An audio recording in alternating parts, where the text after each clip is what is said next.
kidding me? Ah, shit. Hmm? Yo, well, can you just do me a favor and ask Josh something for me? Yeah. Ask him just the step. Tell him I'm updating the ticker, but ask him the steps for updating to put the ticker on the screen again to update that. Actually, yeah. Okay. Fuck it. Yeah, ask him anyway, just in case I'm wrong. All right. I said you're updating the ticker, but what are the steps to put the ticker on the screen? Yeah. Okay. I just forgot.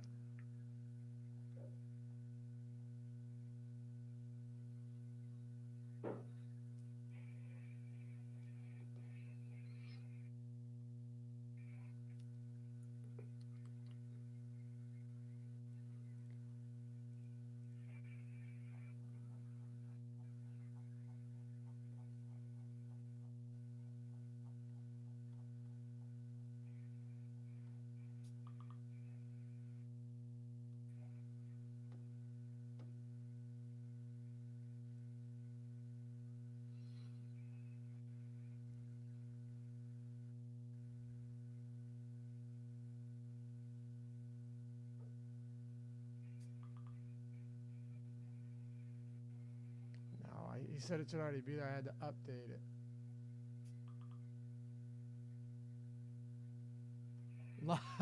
Is it saying? Wait, hold on.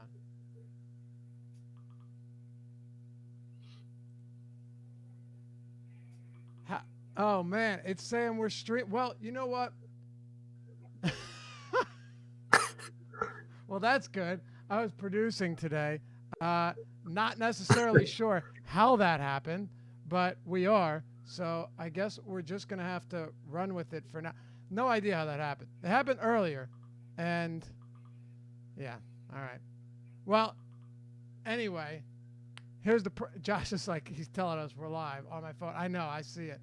How you doing, Adam? This is the Deeper Dive presented by Awesemo.com. I was trying to get this ticker updated, and for some reason it started streaming. Yeah. I don't know. I don't know either. Good start, though. Yeah, great start. No, the problem, it's not that the ticker's not working, though. It's that it wasn't updated. We have 3 games today. It's going to get started. I know. Anyway, let's get started, and I'll try and work on this while we're going at it, and we'll get started. We got 3 games. I'm a little bit frustrated here. I'm producing for the first time. Now, welcome to all of you, by the way.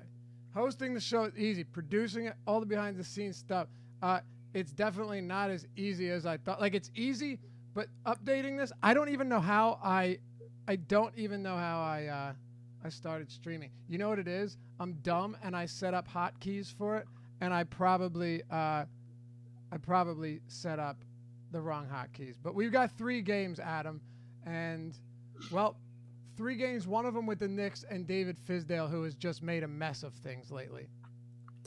Yeah, should be fun. I mean, I think in general though, this slate's actually kind of interesting. Like on one hand, it's a 3-game slate, and they always have their downsides, but there are a lot of spots on this slate where like a medium projection for minutes for the backups is not going to get them in the lineups, but not a lot needs to go right for them to get extra minutes and potentially be really good low.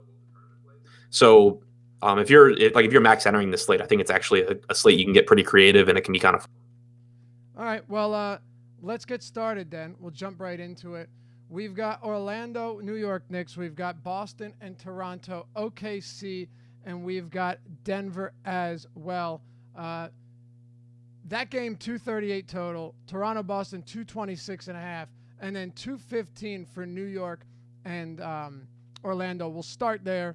Orlando playing solid defense lately. We've talked about that. That's been carrying them to some pretty impressive wins. The New York Knicks, on the other hand, got their first win at Madison Square Garden in 12 weeks against the Spurs on Sunday, who just had one of the most dreadful road trips you'll ever see, Adam. I mean, it was bad. I think they went 1-7 on an 8-game road trip, losing really bad games by a wide margin, and now they have the worst defensive rating over the last 30 days. So, believe it or not as easy a matchup for the Knicks tonight. But you have Mitchell Robinson, who played 30 minutes. Vonleh got himself into some foul trouble. By the way, congratulations on your Q ticket. I got flustered. I meant to mention that at the top of the show. Yeah, and so you've got Mitchell Robinson, my man, played 30 minutes. Vonleh was in early foul trouble, and I want to get into that and how I'm not necessarily sure if those Robinson minutes are as secure as it may have seemed, unless Fizdale has said, you know what, this guy deserves these minutes, which is possible. And you've got Dotson, you got Knox. Pretty sure they get the minutes. Then you have Dennis Smith Jr. and Moutier, who, and I'm trying to set the table for you here because there's a lot, who are not playing alongside each other. So if Dennis Smith Jr. plays 28, you might get 20 for Moutier, or 30 and 18 like we saw last game. And then Alonzo Trier, who had a really weird rotation in the second half where Knox was out for an extended stretch, but then Knox came back in and closed it out once it started to get out of hand. So we've got a whole lot of moving parts with this team. There's no question there. Let's start with it, and we'll start at the backcourt. We'll work our way up. Yes, I mean, a lot of moving parts, like you said, and also it's just a dreadful matchup against this Orlando defense. So it makes it just unappealing in that, you're taking risks on the rotation and on basketball players who aren't very good going against a very good Orlando team right now. So this is one of the teams, though, where I think that paying attention to ownership makes a lot of sense. Obviously that goes without saying on every slate, but especially here where, like you said, with the backcourt, you have Dennis Smith Jr. and Moutier really not sharing many minutes. Fizdale had said before that he thought they could play alongside each other, but so far that hasn't been the case. We saw Moutier play 26 minutes 2 games ago. We saw Dennis Smith Jr.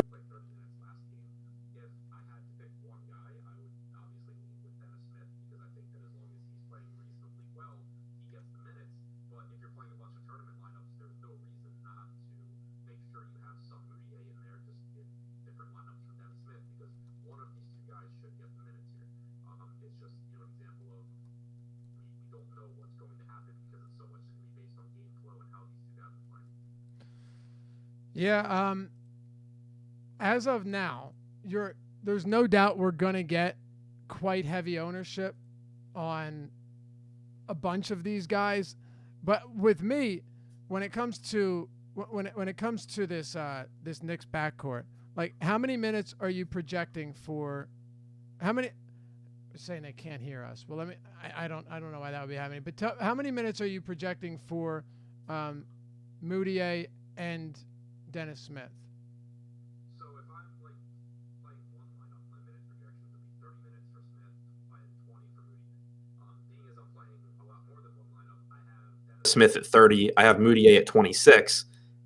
I don't think both of those things happen, but I want to make sure that I get pieces of both guys in different lineups. So I overproject Moutier, but my best guess is that Smith plays 30 and Moutier plays 20. Okay, yeah, pretty much what I'm looking at as well. I feel like, by the way, so Josh is telling me, I'm trying to make sure this goes right. It's the first time I've used this software on the computer.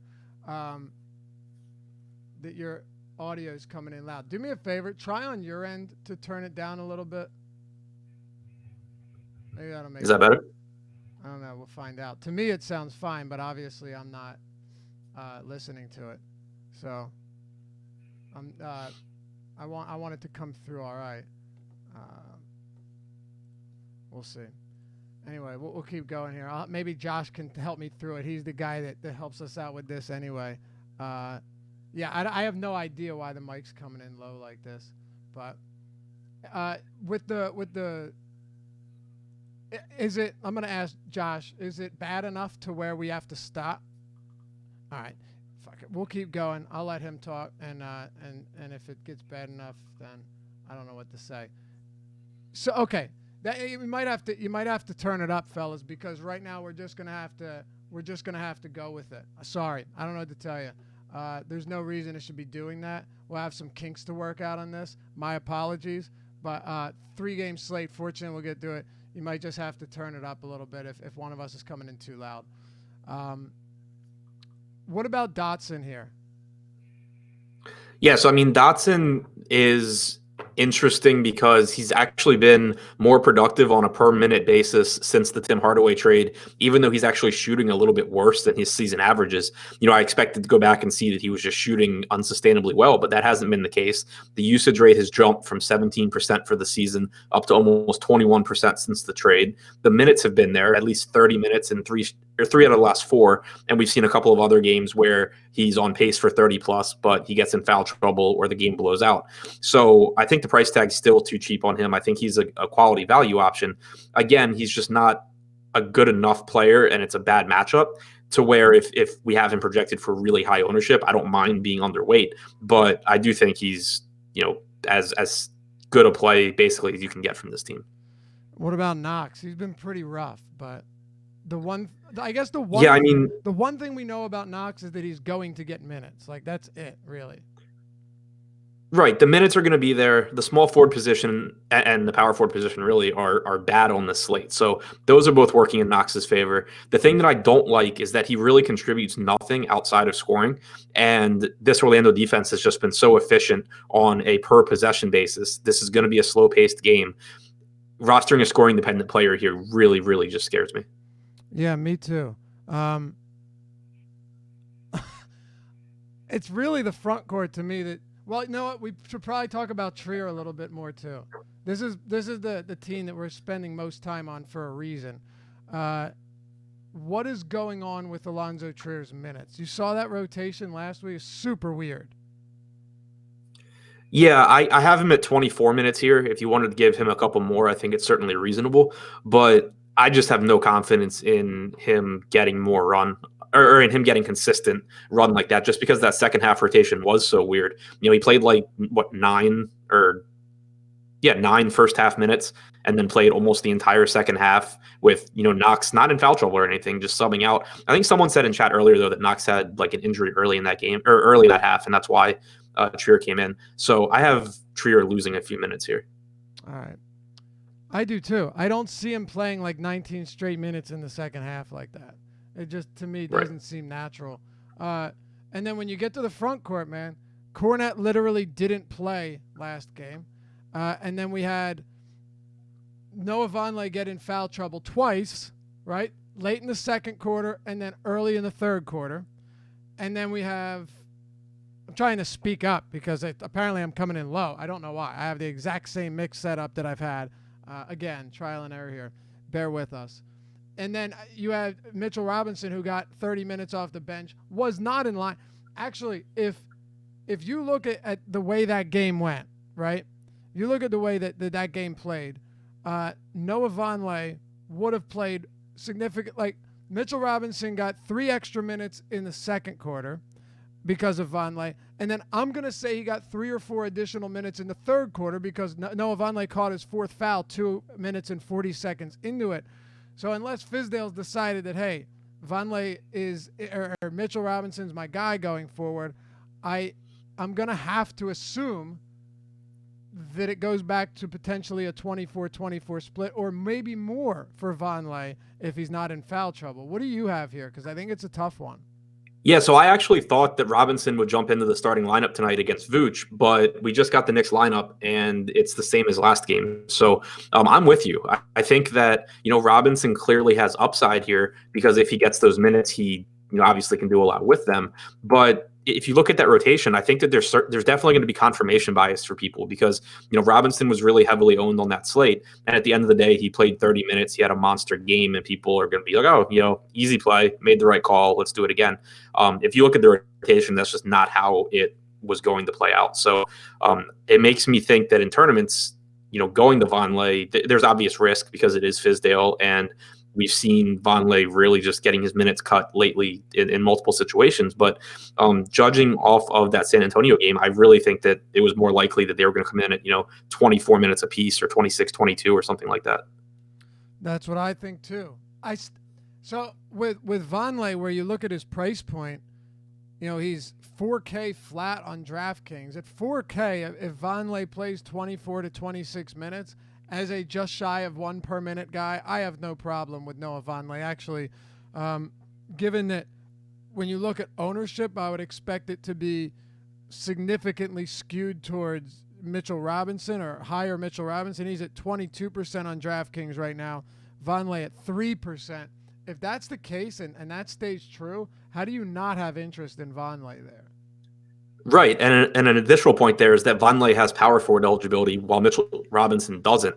And this slate is weird, or I don't know if weird's the right word, but point guard strong, center is very strong.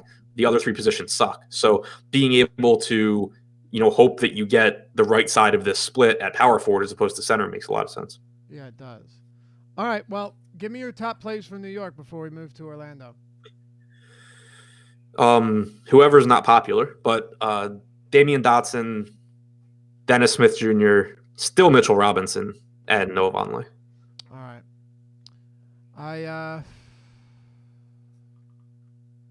You have Noah Vonleh at the bottom, huh? Yeah, I mean, I have him projected for 26 minutes. I have him projected a little bit lower than his season averages just because his rates have been so bad since the start of January, and that hasn't changed since the trade. So I have him projected a little bit lower than you do probably. All right. Makes sense to me. Orlando Magic, 7.5-point favorites. Biggest favorite on this slate, 3 games, of course. Nikola Vucevic and Jokic played both. There were 3 games on Sunday. Both of them had 53 fantasy points exactly. Now, they're both on the same slate tonight, 3-game slate. What are we doing here? How are we going to make this work? And how much interest, if any, do you have in Vooch when compared to Jokic? Because as we know, there's no doubt ownership here is going to be much, much heavier on Vooch. Right now, it's close to doubled on DraftKings.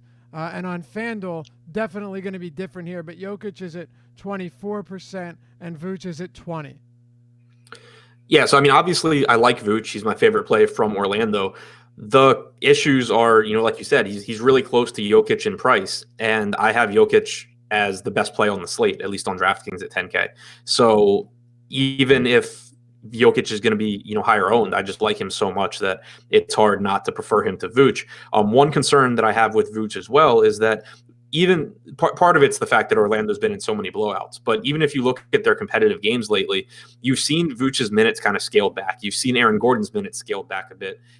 And when you're talking about essentially being the same price as Jokic, being only expecting 30 to 32 minutes from Vooch makes it really hard to justify rostering him more frequently than Jokic. Right.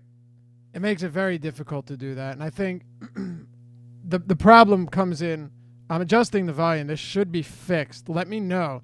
I'm going to try and mess with it a second and make sure we're good. You guys can let me know if it's loud enough or not. But I think we're getting it to where we need it to be. I found out what the problem was, I think. It is hard to get there. What do you make of Terrence Ross and Aaron Gordon and DJ Augustine? All of them who are either priced nicely, or you got somebody like Terrence Ross, dude, who's, second highest usage rate on the team, 25% usage since the start of the new year. Terrence Ross is a gunner. He is scoring dependent, but the guy can, if you were to say, who do you like better, Terrence Ross or Kevin Knox? I think at basically the same price, I'll take Terrence Ross all day in this matchup. Yeah, I have Ross a little ahead of Knox as well. I've seen a lot of talk about Fournier today, and I get it. I mean, I wrote about him in the deep dive article. It's that the shooting guard position is really bad. Fournier should play around 34 minutes, but in tournaments, especially, I get it in cash games because the minutes are the minutes and it gives you a higher floor. But in tournaments where you have Terrence Ross for a little bit cheaper price tag than Fournier, probably at lower ownership than Fournier, and he has the second highest usage rate on the team behind Vooch. He's gonna play probably 28 minutes as long as the game's competitive. One thing that scares me is that as bad as they've been defensively, the Knicks have actually been the 7th best team at defending against 3-pointers since the start of January. Yep. That that's not great for Ross, but I'm not going to weight one individual stat that much. It's still not a good defense. It's still a player in Ross who's playing really well and getting up a ton of shots. So I think he's the one with the higher upside here. Me too. And Terrence Ross. Okay, so Terrence Ross won't get the same minutes. I understand that. However, he's also somebody that in 28 minutes, potentially 30, like he played last game, can drop 28 points, and he hasn't been rebounding that poorly. So I don't have any issue with him. Aaron Gordon? Yeah, I mean, power forward sucks, but like I'd rather play Paul Millsap. I would put Gordon in like the same category as Jason Tatum. I think he's fine, but like I had said when we were talking about Vooch, we've seen his minutes cut back a bit as well as Jonathan Isaac has really started to play well, and it's made it easier for Steve Clifford to keep Aaron Gordon in that 32, 33 minute range more frequently than the 36 to 37 minutes that we were seeing at times earlier this year. The price tag is affordable and the position's not good, but nothing really jumps out for me about Aaron Gordon. Yeah, me neither. The truth is nothing really ever jumps out to me about Aaron Gordon. Yeah.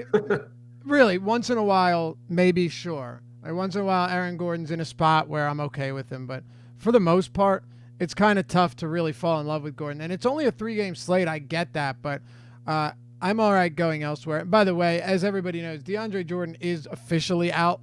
In case anyone hadn't seen that earlier, that's why we're not talking about him. My guess is they keep him out as long as possible, or as long as they can.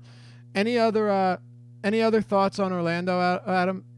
Yeah, you had mentioned DJ Augustine, yeah. And I think he's a quality value option. There's not a lot of good value on this slate. Most of the cheap guys that people will be going to are on the Knicks, so it's very easy for them to disappoint.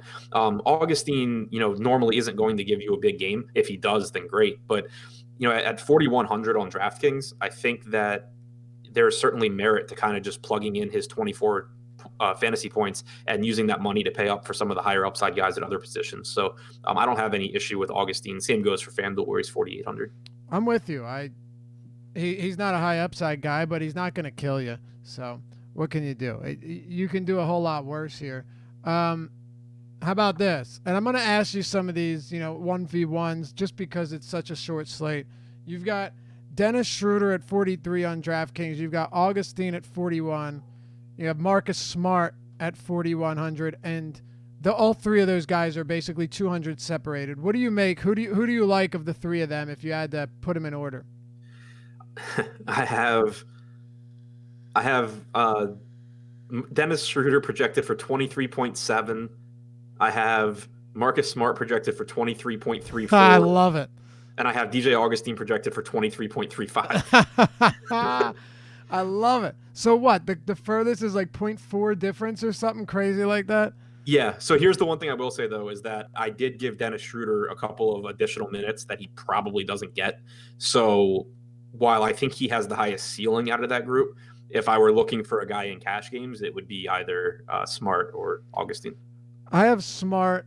I have Smart and Schroeder projected higher than Augustine, but that I think I may. Yeah, no, I'm giving. How many minutes do you have Schroeder at? 28, I'm assuming, if you gave him a few extra. I gave him 26. I think he plays like 23. Okay, I was going to say, because I only have him at 26. Yeah.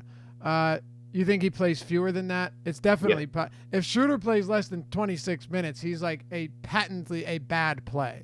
So. Right, yeah, 26 basically got me to the point where like I'll get some, and my night won't depend on him. Right, yeah, makes sense. You want to move on to Toronto, Boston now? Now that we got that mess out of the way.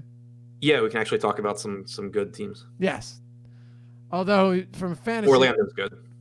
Yeah, Orlando's not too bad. Toronto 3.5 point favorites, 226.5 total. If I had done this properly, it would be on the ticker below, and you'd see biggest favorites and stuff, but I'm a dummy, so yeah. Well, fortunately you got me to tell you, and a cursory search of Pinnacle odds or anywhere else will pull them up for you. Let's start with the Toronto side of the ball. Kawhi Leonard returns after sitting out for what is it, load management they're calling it, right? Yeah, load management. Load management. He is he is who he is. He'll have some solid games here and there, but he's not great. Josh mentioned on the strategy show, and I do agree with him. I feel like this is deja vu from the other night, that on FanDuel, where the small forward position is lacking, to say the least, Barton has more appeal than on DraftKings. Leonard has more appeal than on DraftKings, where MPE gives you a whole lot more options at small forward. But I know you're the same way. He's not a guy we frequently roster. Yeah, exactly. On FanDuel, I have him actually as my top small forward because you have Paul George at a much less appealing price tag than he is on DraftKings. You have Leonard at a more appealing price tag than he is on DraftKings, and you have to roster two guys at this just god awful position. So Leonard, I think, is a fantastic play on FanDuel just because of lack of other options. On DraftKings, he grades out perfectly fine for me in a vacuum. It's just that because of MPE and because of the more favorable price tag on Paul George, it's tough for me to really get to Leonard as much because I'd rather, get that money. I'd rather find the money for Paul George, or I'd rather, save some money and just go to, much cheaper guys. Like even a Gordon Hayward at 4,300, I think is a nice spot. You can save money at the position that isn't really there for you on FanDuel. Yeah. I get it. I'm with you. I want to talk about Marc Gasol for a second.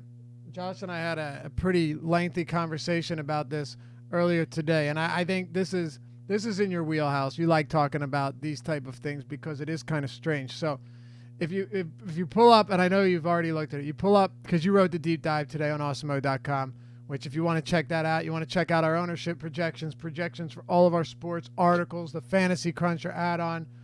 God, what else do we have? We got a lot, Adam. What else do we have over there? Of course, Alex Baker, Awesemo himself, all of his content, his rankings, and a whole lot more. The Slack channel as well, where you can hit us up whenever you want, chat with all the other subs. You can get 50% off your first month right now, half off your first month, simply by using the promo code Deeper Dive. One word, Deeper Dive, the name of the show. Click Join Now on the homepage. Select your plan, and the next page you'll just click on the coupon, put in Deeper Dive. Don't put a space, one word. And check out. Simple as that. Bing, bang, boom. You get 50% off your first month. We hope to see you over here and become part of that Awesemo family. Anyway, if you look at Popcorn Machine, where this game blew out like bad, with about 4 minutes left in the fourth quarter, I'm sure you know where I'm going with this. The lineup that Nick Nurse had on the court was Siakam. Well, I guess I can start from point guard. Kyle Lowry, Jeremy Lin. I guess at this point it was Lin and Powell. One of them played and then Powell came in. He also had Gasol, Siakam, and Ibaka on the court. That is a ridiculous lineup. Yeah, and I think it's something you're going to see them continue to do going forward, just to kind of experiment with it and see how it works. Orlando's the type of team you can do that against because they're playing with Vooch, Gordon, and Isaac out there. I don't think it's very likely we see that tonight against Boston. They smacked the shit out of them, though, when they did that. Yeah. I think basically in some games going forward, I think you're going to see Nick Nurse just kind of experimenting with what can he do with Marc Gasol, Serge Ibaka, and Siakam, because all three of those are obviously good players. And you want to get him more minutes. Right. But Ibaka's been solely a center this year, and it's made him a lot better.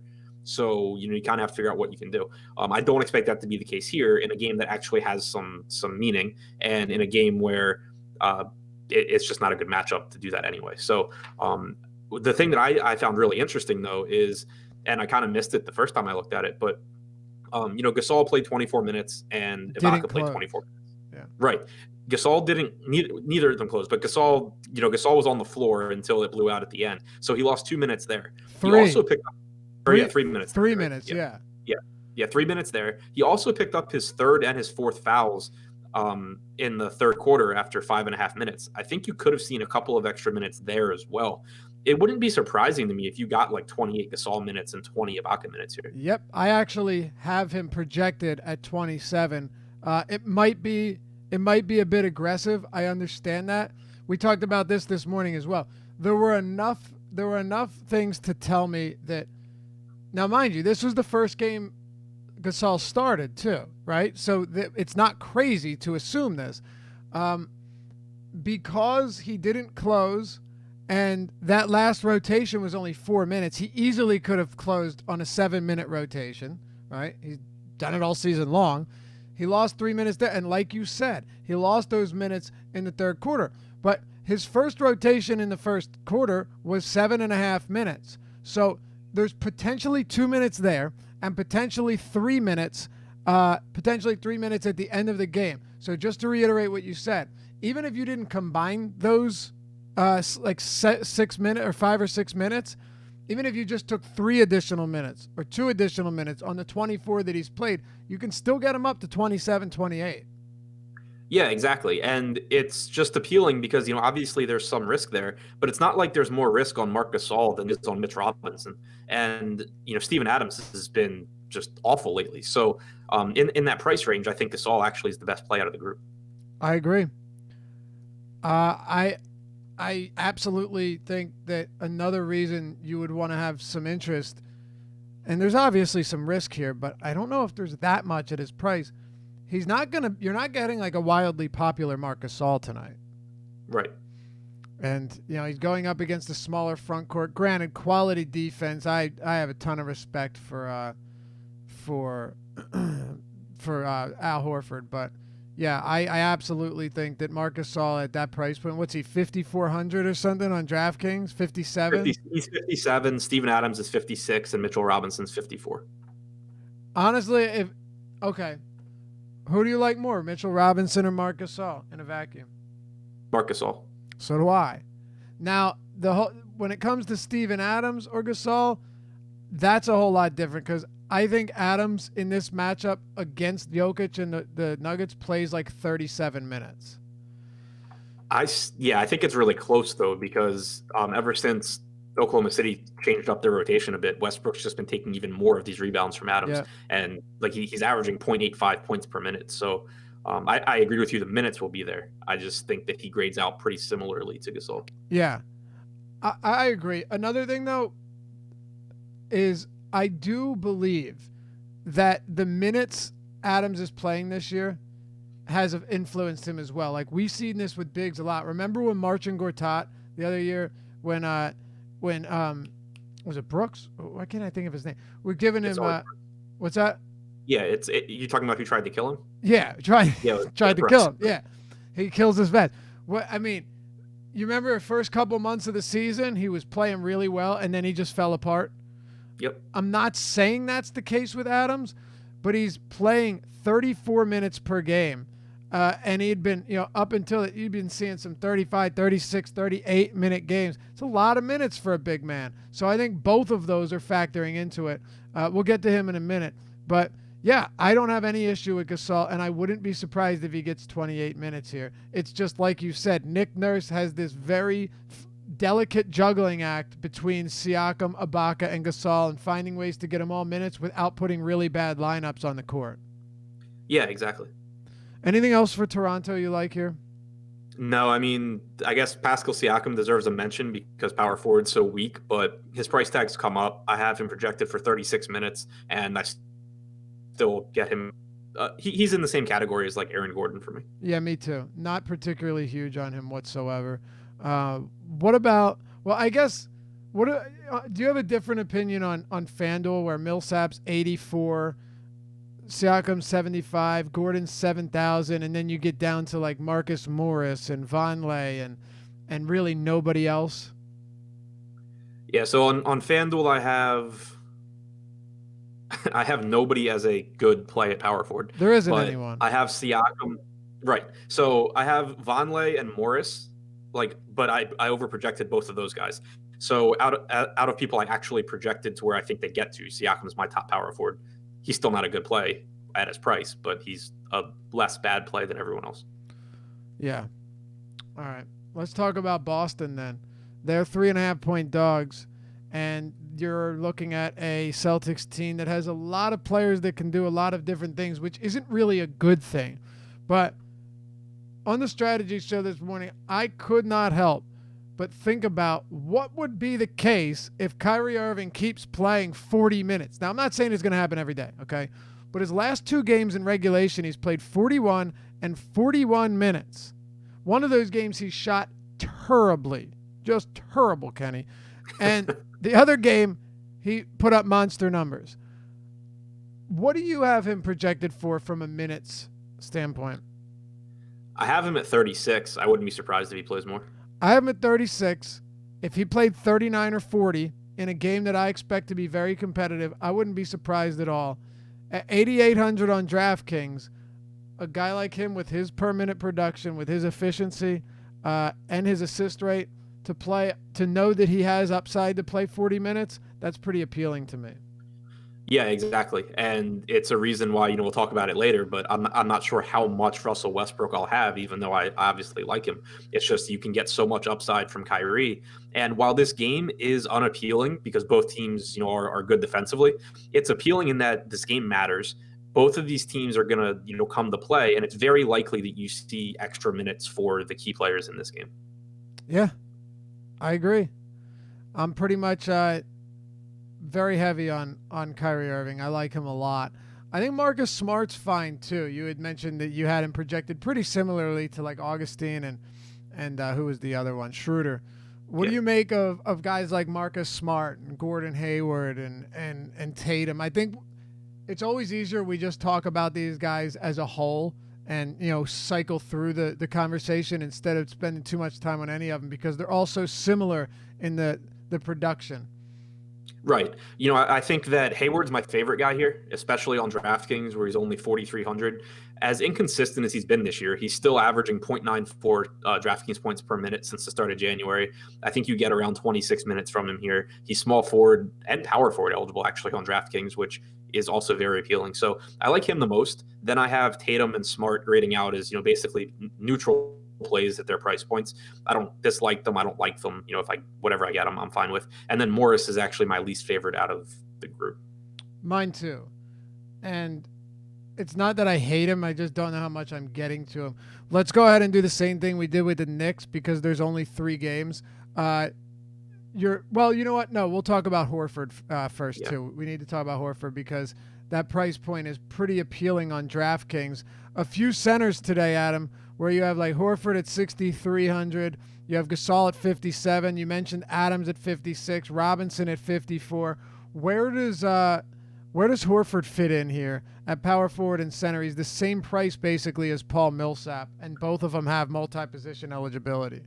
Yeah, Horford on DraftKings specifically. This isn't FanDuel because he's $8,000. He's a center, and Correct. Yeah, but 6,300 on DraftKings with power forward eligibility. Al Horford's one of my favorite plays. We mentioned with Kyrie that it wouldn't be surprising to see more minutes out of him. If you go back and look at Al Horford's minutes in, competitive Eastern Conference games, basically, against Milwaukee, 37 minutes. Against Philadelphia, 35 minutes. Against Toronto last time, 34 minutes. Against Golden State, obviously not Eastern Conference, but a competitive, playoff type game, 35 minutes. We've seen, and you've mentioned it a lot in games with blowout risk, we've seen Brad Stevens do a good job of managing minutes in game where guys like Horford and Kyrie will kind of coast and play like 30 minutes in games where, even if it's not a blowout, where it's just kind of an easy win for Boston. Because he shortens their third quarter rotation, right. not just their fourth quarter. Yeah. Right. But in these competitive games, we've seen Horford just play tons of minutes. I think that goes overlooked. I think that most sites, when they post their projections, are going to have, median projections. Even if they give an extra minute or two, it's going to give you 31 or 32 minutes. I have Horford at 34 here. I think that he could play more. I think he could play a little less. But where he's 6,300 with power forward eligibility, I absolutely love Al Horford. Totally agree. I mean, that 1-point game against Milwaukee played 37. And Irving played 41. It's not like Irving was out. Yeah. Right. Yeah, and I'm excited about it in tournaments because I think it's just really easy to miss. Like even in the article today, I wrote about Robinson and I wrote about Adams instead of Horford because I had him at 31 minutes and I was just like, okay, he's fine, whatever. But then once I actually dug through those games and realized kind of what had been going on, he jumps out as a really good play to me now. Yeah, our projections look like they've updated. I will say this much. Mario Hezonja is out, by the way, for whatever that's worth. One less guy we have to worry about, but if we had to worry about him at all. But now we have Henry Ellenson, so whatever. Yeah. So Al Horford right now with the 8th highest projected ownership on DraftKings, 28%. Steven Adams. What's up? I said that's surprising to me. Yeah. Adams at 22, Robinson at 21, Marc Gasol is still only at 7. That's kind of wild. I mean, you have all 3 of them in that similar tier above 20%, one of them at 28, and Gasol at 7. Maybe Gasol isn't the best play on paper, but when I see it on a 3-game slate, you're talking that low on. I think he was like 10 earlier. He's come down to 7. If he's single-digit ownership on a 3-game slate, Adam, that's pretty appealing. Yeah, I'm starting to get kind of excited for the slate. Right? Dude, Gasol could obviously play 23 minutes and disappoint. Like, Joval yesterday played, 23:01? And fortunately, he was perfectly fine because he's a monster. But it's not a guarantee that the Gasol gets these minutes. It's just at 6%, 7%, 8%, I'm willing to take that risk. Yeah, and let's be honest, Serge Ibaka is no Joakim Noah. This is a very good point. Not many people are Joakim Noah. What a stud, huh? What a God. It's funny because I used to hate him in fantasy, and then now it's just like I love him. When did he get so good? I mean, I guess that's what happens when you just like don't play basketball for 3 years. Like you come back like you're like 20. You think he's just like so fresh that like instead of basically being mummified from not playing, everything, he's just rejuvenated. Right. He only played 23 minutes and he had another huge game. I don't know. It's been really impressive what we've seen from Joakim Noah. He's going to be 6K soon, man. And Ivan Rabb is hurt now, so it's. I know. Oh God. So no Rob, no Jaren Jackson. Like all the Valanciunas plus Noah lineups. We're gonna listen. They're gonna play next to each other, man. It's gonna happen. Like they're gonna start. Bickerstaff's gonna start them together. He won't, but that would be pretty insane. No, he'll start Bruno and then sub him out after 3 minutes. Yeah, exactly. Well, Bruno got in a bunch of foul trouble. I know. But still, he's still Bruno Caboclo. All right. Want to close it out here, or you got anything else? Just one thing to add, and I'd mentioned it in the article today. Obviously, on shorter slates, I think game stacking makes sense. But this is, I think, a really good 1-2 game stack just because, there's a very good chance that you get a competitive game down to the wire and you just get extended minutes from multiple starters. And there are so many reasonably priced guys in this game. Whereas, the obvious game to game stack is the highest total on the slate, the one that we're about to talk about. But, you have to actually pay up for Jokic and George and Westbrook. So it makes it really difficult to get what you want. Whereas in this game, it's a bunch of middle range guys where you could conceivably just, get a bunch of 40 to 45 point games from guys. Agreed. All right, let's finish it out. Denver at home hosting the OKC Thunder. Denver's favored by 3.5 points, 238 total. Nikola Jokic, first game he played them, it was a blowout. Second one, he had a huge game. 1 assist shy of a triple-double. There's monster totals there. But he's come back down to earth a little bit lately. He's had 3 games of 4 that were like not great. But that doesn't worry me. There's just simply no reason he should be this cheap on DraftKings. But not only that, Adam, this is an OKC team that is playing at the fastest pace in the league since the start of January. But not only that, from the start of the season, October 16th to December 31st, they were number 1 in defensive rating, a 101 defensive rating. Since the start of 2019, so the last month and a half, they are nowhere close to that. They are 21st in defensive rating. Huge difference there. Also playing at a more elevated pace. The OKC Thunder are one of the best matchups for opponents right now from a fantasy standpoint in the entire league. Not just because defensively and pace, but also because they can score a lot of points. You can game stack. And not saying you need to game stack here, but they're usually going to put enough points on the board where the opposing team needs to score and can't take their foot off the gas. Yep. And people will probably, even if they take that, for what it's worth, like it's still going to be, Steven Adams is a tough matchup. And sure, he is, but Jokic just does so much on the offensive end. He's so well-rounded that exactly he's matchup proof. And I really don't care about digging into previous history against guys, but I know that some people do. And so I went back and looked, and he's faced Adams 8 times since the start of the 2016-2017 season. He's averaged 1.48 DraftKings points per minute. He's obviously improved over that time. And in 4 of those 8 games, so he had 4 bad games. but he's also had at least 58 points in 4 of them. He's had at least 72 points in 2 of them.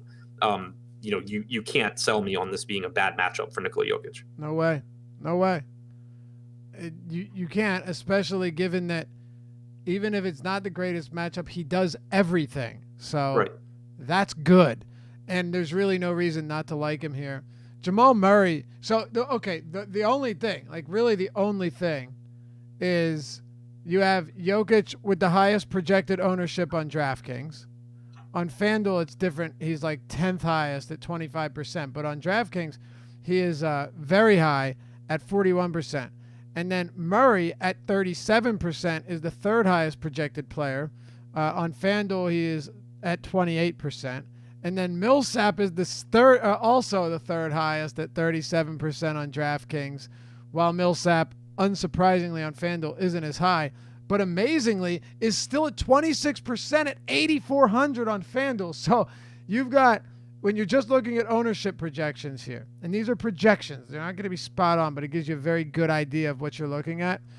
Jokic, Westbrook, Millsap, Murray, George round out the top 5 in ownership projections, all of whom are from the same game. Yeah, which goes back to why I love that Toronto-Boston game stack so much. But, so Murray, obviously I love Jokic. Murray's the one out of that group, the Jokic, Millsap, Murray group, that I imagine I'll end up being under the field on. I think that his minutes are going to be pretty volatile going forward because you just have a really crowded backcourt now with Isaiah Thomas there, with Gary Harris getting minutes, back in the lineup. Serge Ibaka's starting tonight. Yeah, great. Okay, so that was long-lived. Right. That as far as Murray goes, though, it's just an example of, we talk about when players' minutes are volatile, wanting to roster them when people are not, and wanting to be underweight when people are. Right. This is a spot where, I agree. I expect Murray to be popular. Last game, even if you give him the blowout minutes that he lost, he was going to play 28 minutes. And I don't think there's any guarantee that he plays more than 28 to 30 minutes here. He certainly could, but I think a lot is going to be a game-to-game. How is he playing? How are the guys around him playing? How's the game going? And I just don't really I don't feel the need to have tons of Jamal Murray at high ownership under those circumstances. Neither do I. And one of the reasons, just to kind of add on to what you were saying, while Murray's a pretty decent player, if you're getting him around 40%, I mean, the only thing here that's great, he is cheap, and it is a massive up-tempo spot where he should get a lot of opportunities. I do like Jamal Murray. I definitely like Jamal Murray. But if you're trying to differentiate, it's obviously one of the best places to do it. My question is, where do you look to pivot to, Adam? Anyone specific here? So on DraftKings, just probably a different position or a different price range. Whether it's getting up to Kyrie, going down to Augustine. On FanDuel, obviously, it's a little bit tougher, but it's just there's no one at his exact price point that I like more. It's just that I think I'll probably end up with him not in as many lineups as the field. Right. What do you have him right now at? I haven't run a crunch yet. Wait, you mean points or ownership? What exposure do you have? I was asking. Yeah, I haven't run one yet. Okay. All right. Well, I guess we can keep it moving here because we've still got more to talk about. And by more to talk about, I mean Paul Millsap. Paul Millsap is right now, the salary on DraftKings is pretty absurd, Adam. 6,200 is, if he's going to continue to play 30-plus minutes, I know that Millsap isn't the same player that he was in Atlanta, but he's still a jack of all trades. He can still get it done. And despite all of the pretty rough games this year, he's still producing 1.13 or 1.11 fantasy points per minute. He's still been productive. 62 on DraftKings is too inexpensive. And then 84 on when I saw that during the strategy show, I was legitimately blown away. I did not think Paul Millsap could get up to 8,400 ever again. Yeah, I think that's a pretty egregious price, especially if you said he's projected for high ownership. I have him behind Morris, Tatum, Grant, Gordon, Siakam on FanDuel. But on DraftKings, he's my favorite power forward easily. Well, I mean, him and Horford. But, there's just no reason for me not to like him. We're seeing him play 30-plus minutes, whereas earlier in the year, they were pretty clearly limiting him in that 26 to 28-minute range. Trey Lyles is still out, so we don't have him, potentially screwing things up. So far, we haven't seen Malone look to go small, even though his backcourt is healthy again. So, I have no reason to think that Millsap doesn't get 30-plus again. And even though I'm not expecting another 45-plus fantasy points, even if he goes for like 36, that's, very, very good at his price tag. It is. Let's talk a little bit about Torrey Craig for a second. Thomas and Harris are still going to be on restricted minutes. Torrey Craig, this is the type of matchup where he gets minutes, right? Whether he be guarding, Harden or he's guarding Westbrook. This is where you want him out there to be one of your defensive stoppers or to at least curtail their production. What do you see him playing here? It's a tough one, but you have to think he's going to get some decent run at least. Yeah, I mean, he played 36 minutes the first two times these teams played, but in both of those games, you had no Barton, you had no Harris, you had no Thomas. So I think, and we have a quote from Denver's beat writer, that Craig plays more minutes than he has been. But to me, that still probably means like 20 to 22 minutes. And totally guessing, but I took most of those minutes from Monte Morris. I took Hernan Gomez out of the rotation for this game. That's my best guess. It's another reason why I think the minutes on Murray are volatile. Like, you could potentially have Craig out there. He's another guy that can play backcourt minutes that is going to get more minutes today than normal, I think. So I'm not looking to roster Craig like I was the last time he played against like Harden and Westbrook, but I think that it's just something that can really screw up rotations here. So do I. So for me, it's like Beasley and Morris and all those. To me, all of them, none of them are playable to me. But I'm curious to know what were you going to say? Because I wanted to ask you about Will Barton. I was going to say 4,200 Beasley on DraftKings. I still think is okay. All right, yeah, that's fine. I still have an issue with, only because there are a bunch of other players in that range that I like a little bit more. I do think Beasley could lose some minutes here, but it's not a guarantee. Yeah. Barton, quickly, what do you got on him? Completely neutral play for me at 4,900 on DraftKings. Yeah. Or I guess slightly above average. Like, I have him at 28 minutes. I have him at 27.5 DraftKings points. He hasn't played well, but he's the kind of guy that obviously can just go off at any given time. The opportunity is there for him. He has about a 20.5% usage rate, almost an 18% assist percentage since the start of January. So plenty of opportunity. He's cheap enough where I think that there's upside. It's not a core play by any means, though. Yeah, that's really all it is maybe he has a decent game and he's cheap, especially on FanDuel. All right, let's close it out. OKC, this shouldn't take long, Adam. And by the way, aware of the technical difficulties for all of you that, get pissed about it. I guess you can ignore this, but hit us with a thumbs up if you appreciate the content. You want to see more of it. It helps us out greatly to hit that like button. And subscribe, hit the notification bell before you head out so you always know when our content's dropping. We appreciate all of you. As you know, we'll be back with you tomorrow, of course, on the Deeper Dive. Adam, OKC, Westbrook, George, we already talked about Adams, but you've got Schroeder in there as well. So I'll let you run the gauntlet here to close us out. Yeah, so I mean, Westbrook and George, obviously, where you're starting. Since we've seen Billy Donovan start staggering their minutes basically 100%, you have George averaging just shy of 1.5 fantasy points per minute, Westbrook averaging 1.56 fantasy points per minute. It's a perfectly mediocre matchup. Denver's not good defensively. They don't play at a fast pace. There's nothing really great or bad about the spot for me. I think Paul George is more valuable on this particular slate because of his position, especially on DraftKings where he's only 10,400. Westbrook, the price tag is fine as well, but you do have guys like Kyrie Irving that you can roster for less. Schroeder, we already talked about, has the potential to be a high upside play, but I'm just not convinced the minutes are there. Markieff Morris, I think, is kind of interesting. We saw his minutes trend up a bit last game. We really have no idea how many minutes he's going to play, but this is a game where it obviously has the highest total on the slate, but everyone's going to approach it the same way. They're all rostering the same guys, and that's what I think is really interesting because you can basically set a rule to not have Morris and Grant together, and you can project them both for kind of where their minute ceiling is. You can do the same thing on the other side with Isaiah Thomas and with Murray, and with Plumlee and Jokic. You can do it here with Noel and Adams. But with the cheap guys, you just want to make sure that your rules are set right so that you don't negatively correlate your lineups. But there's a lot of ways to get cheap upside from these guys that are going to be completely unowned compared to the Knicks guys who are in a much worse spot. I'm with you, man. And with Steven Adams, look, I do like Steven Adams. I think Steven Adams is just based on what I expect to be a lot of minutes.